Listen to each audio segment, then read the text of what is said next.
আপনার জাকাতের চেয়ে, ফেতরার চেয়ে। জাকাতের চেয়ে চাঁদাবাজি উত্তম। যারা জাকাতে চলে তাদের জন্য জাকাতটা প্রযোজ্য না, তাদের জন্য জাকাতটা হালাল না। জামাতের আমির থেকে শুরু করে প্রত্যেকেই এই জাকাতের টাকায় চলে। আমি তো ধর্মীয় অনুভূতিতে আঘাত দিই নাই, আমি জাকাতকে শ্রদ্ধা করি। আমি যেটা বলেছি আপনারা মনে হয় সম্পূর্ণটুক দেখেন নাই, যদি 4-5 মিনিটের ওইটুক দেখতেন আগের টুক। জাকাতের চেয়ে চাঁদাবাজি উত্তম। একটিবার বাক্যটি পড়ুন, দ্বিতীয়বার ভাবুন। একটি মুসলিম সংখ্যাগরিষ্ঠ দেশের জাতীয় সংসদের একজন আইন প্রণেতা, যিনি কিনা ক্ষমতাসীন দলের প্রতিনিধিত্ব করছেন, তিনি লাইভ টকশোর ক্যামেরার সামনে বসে অত্যন্ত দম্ভের সাথে উচ্চারণ করলেন এই ভয়ঙ্কর কথাটি। ইসলামের পঞ্চম স্তম্ভের অন্যতম একটি পবিত্র স্তম্ভ জাকাতকে তিনি সরাসরি তুলনা করলেন সমাজের অন্যতম জঘন্য অপরাধ চাঁদাবাজির সাথে। শুধু তুলনা করলেন না, চাঁদাবাজিকে জাকাতের চেয়ে উত্তম বা শ্রেয় বলে রায় দিয়ে দিলেন। বাংলাদেশের রাজনীতির এই চরম অবক্ষয় এবং আদর্শিক দেউলিয়াত্বের নতুন এক ভয়ঙ্কর থ্রিলারে আজ আপনাদের স্বাগতম। আজ আমরা কথা বলবো বিএনপির সংরক্ষিত আসনের এমপি নীলোফার চৌধুরী মনির এই চরম অধ্যত্বপূর্ণ মন্তব্য, ধর্ম অবমাননার পেছনের রাজনৈতিক স্পর্ধা, ক্ষমতাসীন দল হিসেবে বিএনপির রহস্যময় নীরবতা এবং তথাকথিত ইসলামী দলগুলোর চরম সুবিধাবাদী রূপ। জাকাত কোনো সাধারণ দান বা খয়রাত নয়, এটি ইসলাম ধর্মের 5টি মূল স্তম্ভের একটি, যা প্রত্যেক সামর্থ্যবান মুসলিমের উপর মহান আল্লাহ তাআলা সরাসরি ফরজ বা বাধ্যতামূলক করে দিয়েছেন। জাকাত হলো সম্পদের পরিশুদ্ধি এবং অর্থনৈতিক বৈষম্য দূর করার এক জাস্ট বাংলায় বলো আর তোমাদের ফটো তৈরি হয়ে যাবে। টাইপিং এর দিন ধর্ম পালন করতে পারেন, নাও করতে পারেন, সেটি একান্তই আপনার ব্যক্তিগত স্বাধীনতা। কিন্তু একটি রাষ্ট্রের আইন প্রণেতা হয়ে প্রকাশ্যে কোটি কোটি মানুষের বিশ্বাসের একটি মৌলিক এবং পবিত্র উপাদানকে এভাবে হিউমিলিয়েট বা চরমভাবে অপমান করার অধিকার আপনাকে কে দিয়েছে? আর এই পবিত্র ইবাদতকে তিনি কিসের সাথে মেলালেন জানেন? চাঁদাবাজি, যেটা বিএনপির নেতাকর্মীরা করে থাকেন, যা আইনত একটি জঘন্য ফৌজদারি অপরাধ, সমাজের রন্ধ্রে রন্ধ্রে ক্যান্সারের মতো ছড়িয়ে থেকে সাধারণ মানুষের জীবনকে অতিষ্ঠ করে তোলে। সেই চাঁদাবাজিকে জাকাতের চেয়ে উত্তম বলার এই স্পর্ধা মূলত দেশের সংবিধান এবং দেশের কোটি কোটি ধর্মপ্রাণ মানুষের অনুভূতিতে এক ভয়ঙ্কর কুঠেরাঘাত। আইনের ভাষায় এটি সুস্পষ্ট এবং সরাসরি ধর্ম অবমাননা। বাংলাদেশের দণ্ডবিধির 295 ক ধারা অনুযায়ী ইচ্ছাকৃতভাবে কোনো শ্রেণীর মানুষের ধর্ম বা ধর্মীয় বিশ্বাসকে অবমাননা করা একটি জামিন অযোগ্য এবং শাস্তিযোগ্য অপরাধ।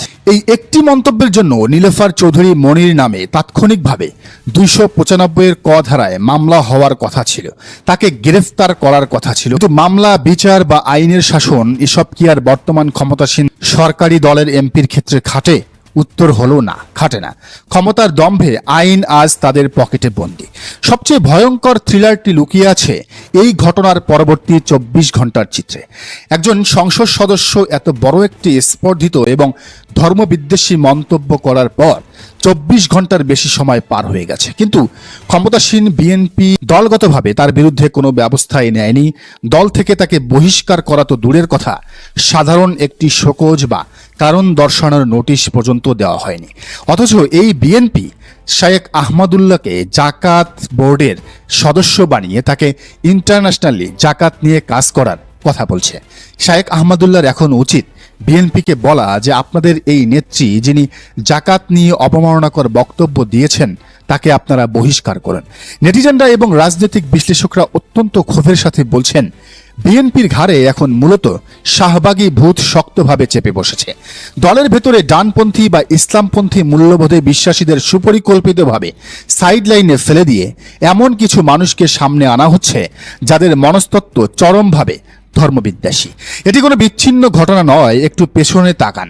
বিএনপির আরেক প্রভাবশালী নেতা মোশাররফ হোসেন ঠাকুর লাইভ টকশোতে বসে অত্যন্ত নগ্নভাবে বলেছিলেন, নেকাব পরে মুখ ঢাকাটা নাকি পতিতাদের রীতি।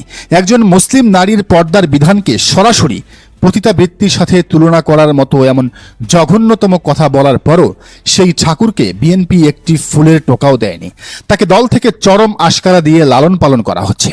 এই ঘটনাগুলো প্রমাণ করে ইসলাম অবমাননার এই ধারাটি বিএনপিতে এখন আর কোনো বিচ্ছিন্ন মন্তব্য নয়, এটি মূলত একটি প্রাতিষ্ঠানিক মানসিকতায় পরিণত হয়েছে। ক্ষমতাসীন বিএনপির এই চরম নির্লজ্জতার বিপরীতে বাংলাদেশের রাজনৈতিক ইতিহাসের একটি পুরনো পাতা উল্টানো অত্যন্ত প্রাসঙ্গিক। পতিত স্বৈরাচার আওয়ামী লীগের আমলে খোদ শেখ হাসিনার অত্যন্ত ক্ষমতাধর মন্ত্রী ছিলেন আব্দুল লতিফ সিদ্দিকী। তিনি যখন নিউ ইয়র্কে বসে পবিত্র হজ এবং তাবলিগ জামাত নিয়ে কটু মন্তব্য করেছিলেন, তখন কিন্তু আওয়ামী লীগ সরকার তাকে ছাড় দেয়নি। চরম চাপের মুখে পড়ে হলেও শেখ হাসিনা তাকে মন্ত্রিসভা থেকে লাথি মেরে বের করে দিয়েছিলেন এবং দল থেকে আজীবনের জন্য বহিষ্কার করেছিলেন। পরবর্তীতে তাকে জেলেও যেতে হয়েছিল।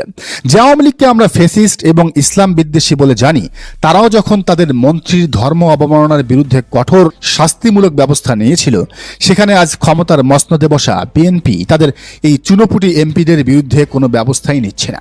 এই নির্লজ্জতা কি প্রমাণ করে না যে ধর্ম অবমাননার ক্ষেত্রে বিএনপি এখন পতিত আওয়ামী লীগকেও ছাড়িয়ে যাচ্ছে? এই পুরো নাটকের সবচেয়ে ক্লাইম্যাক্স এবং হাস্যকর দৃশ্যটি হল দেশের তথাকথিত ইসলাম রক্ষক দলগুলোর ভূমিকা।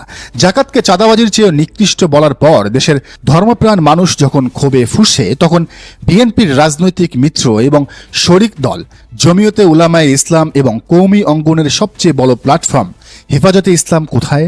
তারা মুখে একদম শক্ত করে ক্লু পেটে বসে আছে। তাদের গলা দিয়ে কোনো শব্দ বের হচ্ছে না, কোনো বিবৃতি আসছে না, কোনো ফতোয়া দেওয়া হচ্ছে না। অথচ এই একই দলগুলো যখন জামায়াতে ইসলামের কোনো নেতার সামান্য রাজনৈতিক সিদ্ধান্ত নিয়ে প্রশ্ন ওঠে, তখন তাকে অনইসলামিক, মৌদুদি ফিতনা বা বাতিল আকাইদ বলে ফতোয়ার ঝড় তুলে দেশে ভাসিয়ে দেয়। জামাতকে গালি দেওয়ার সময় তাদের গলার রগ ফুলে যায়। আজ সরকারি দলের এমপি যখন সরাসরি ইসলামের মূল স্তম্ভ জাকাতকে অপমান করছে, তখন তাদের সেই হুঙ্কার কোথায় গেল? ক্ষমতার হালুয়া রুটির ভাগ এবং সরকারি সুযোগ সুবিধা হারানোর ভয়ে কি তারা আজ নীরব? এই সিলেক্টিভ ফতোয়া বা সুবিধাবাদী ইসলামী রাজনীতি দেশের সাধারণ ধর্মপ্রাণ মানুষের কাছে তাদের মুখোশ চিরতরে খুলে দিয়েছে। ক্ষমতার দম্ভ হয়তো মানুষকে অন্ধ করে দেয়, কিন্তু দেশের সাধারণ মানুষ অন্ধ নয়। নীলুফার চৌধুরী মনি বা মোশাররফ হোসেন ঠাকুররা হয়তো ক্ষমতার ছায়ায় বসে আইনি সুরক্ষা পাচ্ছেন, কিন্তু তারা দেশের সংখ্যাগরিষ্ঠ মানুষের হৃদয়ে যে ক্ষোভের আগুন জ্বালিয়ে দিয়েছেন, তা সহজে নিভবে না।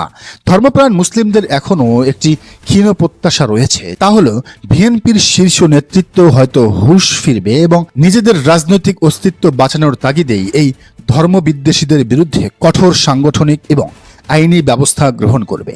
আর যদি তারা তা না করে, তবে মনে রাখতে হবে যে দেশের মানুষ ধর্ম অবমাননার প্রতিবাদে স্বৈরাচারী শাসনকেও কাঁপিয়ে দিতে পারে। সেই দেশের মানুষ এই অহংকারী এবং দলদাস এমপিদের চরম পরিণতি নিশ্চিত করতে খুব বেশি সময় নেবে না। জাকাতকে অপমান করার এই স্পর্ধা হয়তো খুব শিগগিরই তাদের রাজনৈতিক কফিনের শেষ পেরেক হয়ে দাঁড়াবে। দর্শক, বিষয়টিকে আপনি কিভাবে দেখছেন জানান মন্তব্যের ঘরে। আর এই ইউটিউব চ্যানেলে নতুন হলে অবশ্যই সাবস্ক্রাইব করুন।